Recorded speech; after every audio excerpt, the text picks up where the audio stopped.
একটা মেয়েরে যদি সে বাঁশ দিয়ে মারে তাহলে এরকম মেয়ের কি থাকে? সে একটা বাঁশ দিয়ে ঠাস করে এসে আমাকে মারছে, আমি সাথে সাথে পড়ে গেছি অজ্ঞান হইয়া। ভাগ্য ভালো আমি পুকুরে পড়ি নাই, পুকুরে পড়লে আমি হয়তো মরে যেতাম। আর আমি পড়ে গেছি ধান খেতে, ধান খেতে পড়ার পরে হচ্ছে আমার জ্ঞান হারাই গেছে, এই হাতটা ভেঙে গেছে আর এই হাতটা ফুলে গেছে, রক্ত জমে গেছিল। তারপরে আমাকে সেই আবার মানুষজন আইসা তারে বললো যে এরকম মেরে তুমি অত্যাচার করতেছো, তোমার ভালো না লাগলে তুমি ডিভোর্স দিয়ে দাও, ফ্যামিলির হাতে তুলে দাও তার, কিন্তু এভাবে অত্যাচার করতেছো কেন? এটা তো ঠিক না, তোমার জন্য তো আমরাও পুলিশ কেস খাবো। আচ্ছা, তুমি অনেক চেষ্টা করছিলে সংসার টিকানোর জন্য। হ্যাঁ, আমি অনেক চেষ্টা করছি, আমি তারে বারবার বোঝানোর চেষ্টা করছি যে আপনি আমার সাথে সংসার করেন, আমি আর কিছু চাই না, আপনার একটু ভালোবাসা চাই। সে আমার ভালোবাসতো না, সে আমারে ঘৃণা করতো প্রচুর। মানে ভাব, বিয়ের আগে আমার ভালোবাসা ছিল, আমার প্রতি তার অনেক টান ছিল, বিয়ের পরে সে চেঞ্জ হয়ে গেল।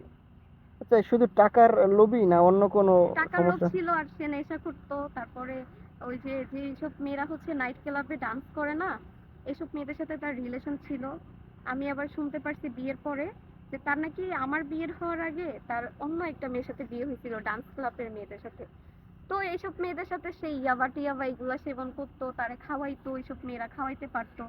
আমি মেয়ে তো আর তারে নেশার জন্য টাকা দিতে পারতাম না। সে নেশা করছিল, ওই কাঁচা টাচা ইয়াবা এগুলা খায়।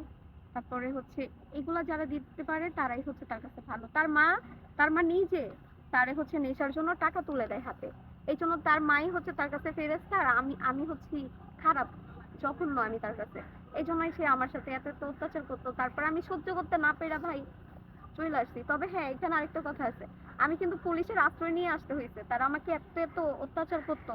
আমার হাতে ফোন দিত না, আমার ফ্যামিলির সাথে কথা বলতে দিত না, তারপরে আমাকে পাহারা দিয়ে রাখতো, অনেক কষ্ট দিত, খাবার দাবার সব কিছুতে কষ্ট দিত।